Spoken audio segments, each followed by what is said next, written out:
Hook.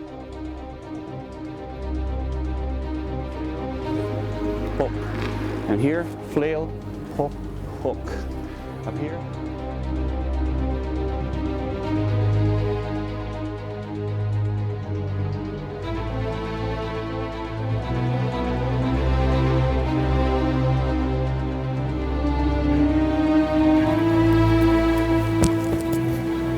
Okay, so now we're going to try using this particular thing as undeployed impact weapon. So we talked about the grip earlier, where you're keeping in between the MCP right there. We're going to use this part, the ring feature, which is metal, as your impact undeployed use of the Karambit. So notice how I grip it. It's gripped because I know I'm going to use that palming. That reinforces the Karambit ring so that it's not there touching. I don't want to snag my finger. I want to hit purely with this ring feature. So what you're going to have there is this going to do a stop here by palming it and allows safe space distance so that I'm going to hit. So I can hit and hit following the same angles. We're going to train with same thing as 1 o'clock. 11, 3, 9, 5, 7. I can make the clock system smaller. I can go with this 1 o'clock, 11, 3, 9, 5, 7. At any point, if he delivers a strike, I can knuckle dust here. I can knuckle dust on the outside. I can knuckle dust from the bottom. I can hammer down with the ring feature. None of it is intrusive. You're not cutting him. He punches with the opposite hand. I can knuckle dust here. He punches again. Knuckle dust here. Punches again. Knuckle dust down here. Or knuckle dust down here using just the ring feature of an undeployed Karambit. Now, if you can use the top, you can definitely use the bottom. And the same idea works this way. Use this impellent force right here, where you're going at 1 o'clock.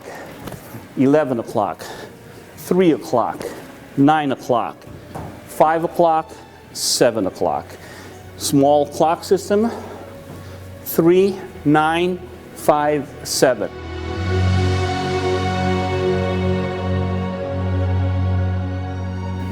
Okay, so whatever we can do on the top side, we should be able to do with the bottom side as an undeployed impact device. So we'll take the same clock system here for training. I can go at 1 o'clock, 11 o'clock, 3 o'clock, 9 o'clock, 5, and 7. I can also make the clock smaller, 1 o'clock, 11 o'clock, 3, 9, 5, 7. It will take the same impellent force coming in with a hand. That is equal to 1 o'clock. To the outside, that's 11. In between, that's 3. In the outside, that's 9. This could be 5, and that could be 7. Shouldn't matter if the other hand is here. That's still 1 o'clock to me. That's 11 o'clock. That's 3. That's 9. That's 5. And that's 7. Now you notice my left hand is using, once again, the guard. Just no different as if I was doing boxing and covering, right? But just putting them together.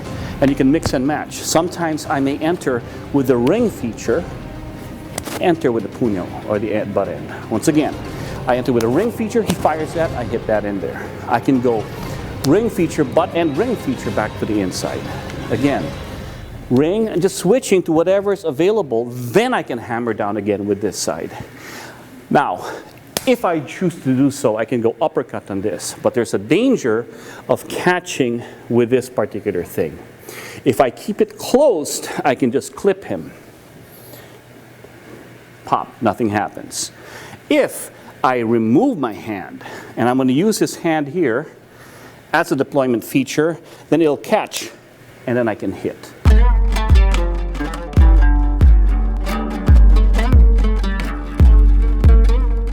Once again, if we're using this uppercut feature, if I just clip and keep my fingers in there, nothing happens, and it's just a scratch into an impact. If I need to deploy and take it to the next level, I can cut up here, catch up here, and then impact this way.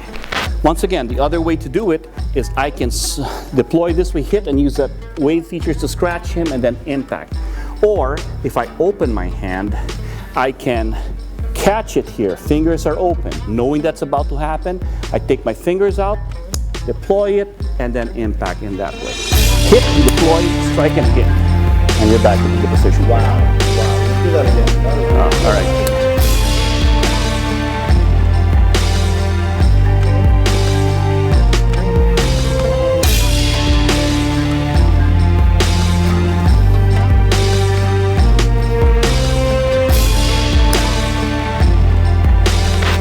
Okay, another thing that we can do with this magical device is also to use incorporating the flail. All of a sudden, I need to deploy it using the catch feature.